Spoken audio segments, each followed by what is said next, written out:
We're recording a live album tonight. What is your favorite live album that isn't widely acclaimed? I came across this question on the music Reddit and thought, what would be my answer for that? Several things came to mind and thought I would share them with you. Oh, we've got everything. We got the funk, we got the rap, the jazz, and ladies and gentlemen, put it all together, and what do you got? I'm Sabby Reyes Kulkarni. Thanks for joining me. This is Feedback Def. If you like what I'm laying down, please do hit the like, subscribe, and notification buttons so you never miss a post. And also, I'd love to hear from you. What are some of your favorite live albums that are not widely acclaimed? All right, here's mine. Starting with the very first release that came to mind for me. There's this one band out that's called Napalm Death. I'm going to have to go with The Peel Sessions by Napalm Death. When I first heard this album in 1991 or so, I thought it was the most hideous sounding abomination that I'd ever heard, certainly, and probably I was thinking this has got to be the ugliest sound that has ever been committed to tape, like masquerading as music. And it's so hilarious. I mean, I listened to this album, I started listening to this album, and it was literally, I'm not exaggerating, that was it.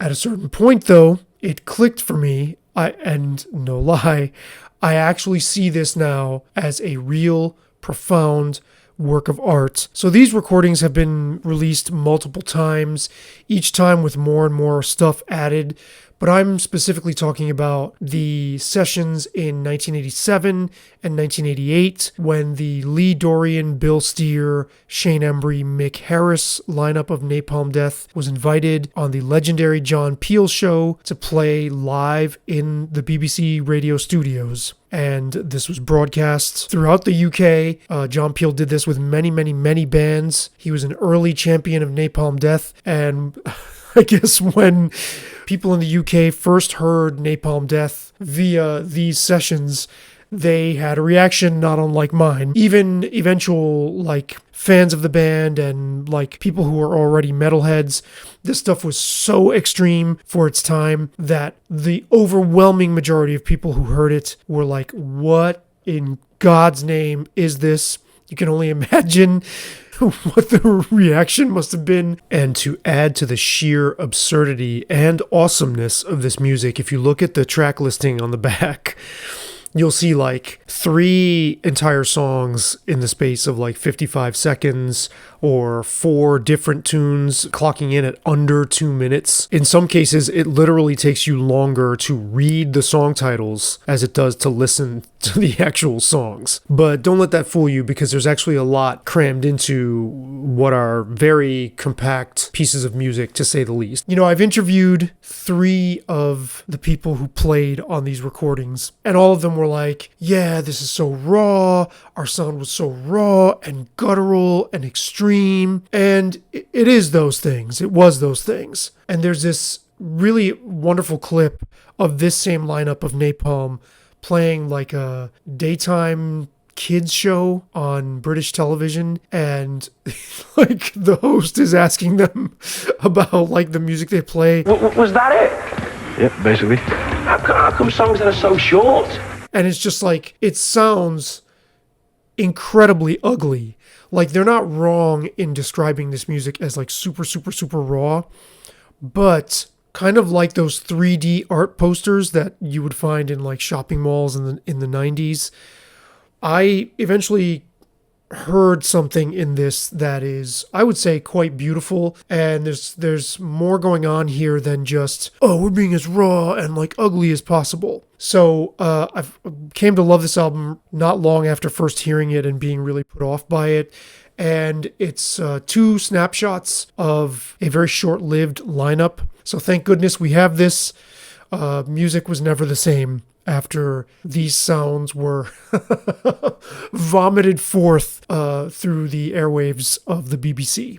And we're all the better for it. So next, I'm going to go along those same lines with Brutal Truth, a band that in a lot of ways followed in Napalm Death's footsteps and raised the bar even further for Extremity. So we go from 1987-88 to 1998 as Brutal Truth, the original run that they had, was winding down to a close. They played New Zealand that year and they did a live in the studio radio appearance. And this recording was eventually put out as an album called For Drug Crazed Grind Freaks Only Volume 1. I just love the way this recording distills this band down to its most essential components. Brutal Truth by this point had taken the death metal and grindcore Extremity thing and started to really experiment, bringing in outside sounds, bringing in electronics and some ambient weirdness to their sound.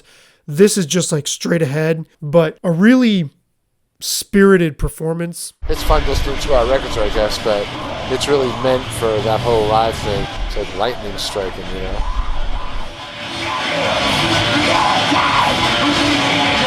And I remember interviewing Dan Lilker and telling him this was actually my gateway into loving Brutal Truth. And he was like, really?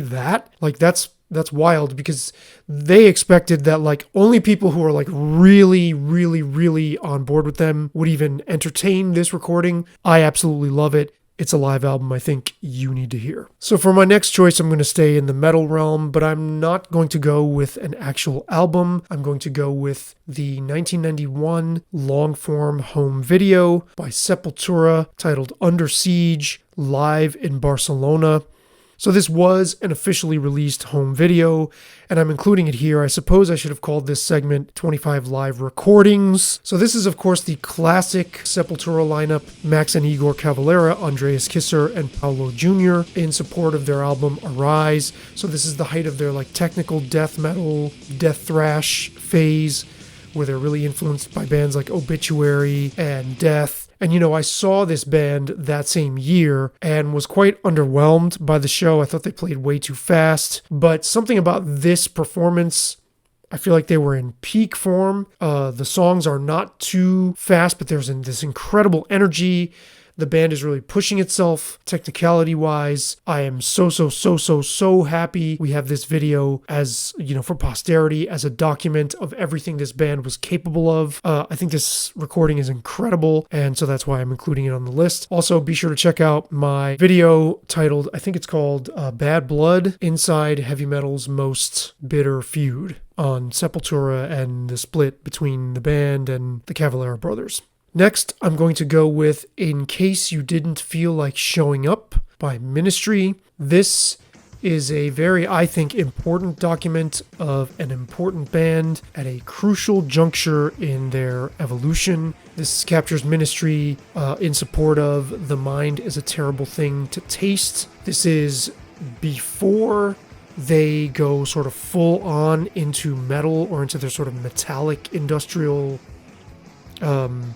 gear, but having come from a place where they were industrial/electronic pioneers, by this point they're taking on more and more of an organic live band identity, and the energy here is just incredible. I love this album. I think it really shows them becoming something and really hitting their stride. Next, I'm going to go with Insert Band Here, live in Australia by the one and only Rollins Band. This recording was made, this show happened about a year before, maybe not quite, the Rollins Band started opening for Jane's Addiction, and then ultimately ended up as the first band on the first Lollapalooza with Jane's Addiction headlining. But at this point in 1990, they're a real sort of underground, scrappy unit, just basically slumming it in all these underground venues, and obviously attracting people based on the fact that frontman Henry Rollins had fronted Black Flag, so he was well known from that. But this is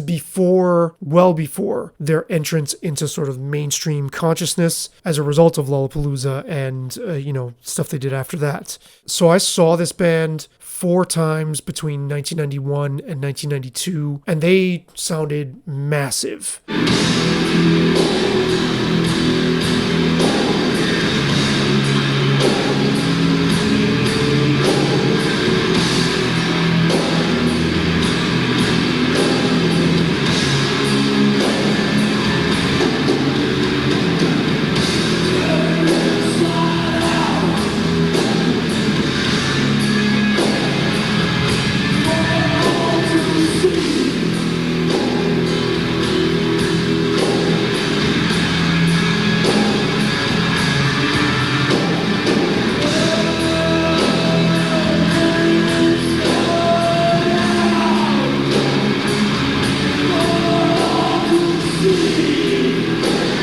This recording really captures like the savagery of this group and also their agility. It's funny because in the recent book, The Oral History of Lollapalooza, I think it's just called Lollapalooza, I have a video in the works about that book, but somebody from Susie and the Banshees describes the Rollins band as Henry Rollins and his band of knuckle draggers, because they were on Lollapalooza with the Rollins band. And I think that's really, really, really unfair. They were pulverizingly like dense and heavy-handed, but they were also really, really agile, particularly the 1-2 tandem of guitarist Chris Haskett and drummer Sim Kane. Together, they liked to approach things sort of like a jazz band, but like with an alt metal, like with alt metal muscles. I guess if you put like a chimpanzee brain trying to be jazz inside of a muscular body, this is sort of what you would get. There is a musical sophistication here. And then, of course, Henry Rollins' energy, particularly at this stage in his life, was just like seeing that band live. It's really hard to think of another time where I've seen humans summon that much energy. And this recording comes really close to conveying that. This album is really, really hard to find at this point. It's like not on streaming services, but I would say if you can, really go through the effort to try to find it. It's totally worth it.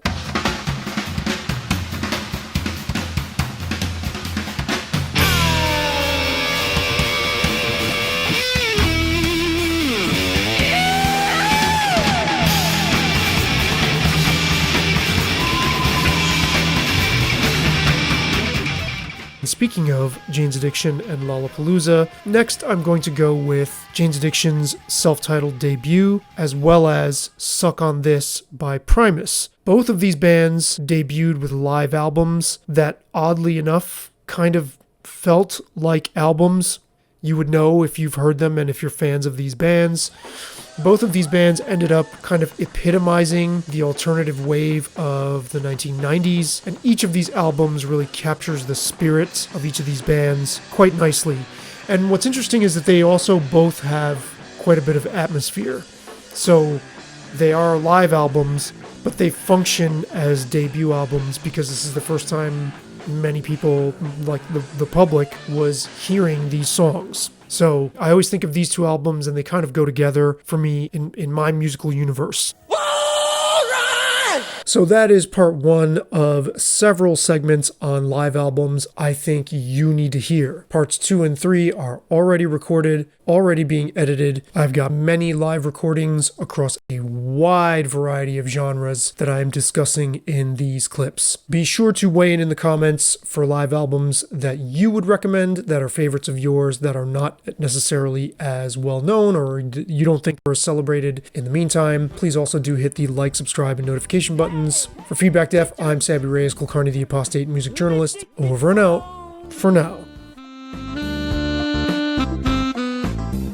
All in our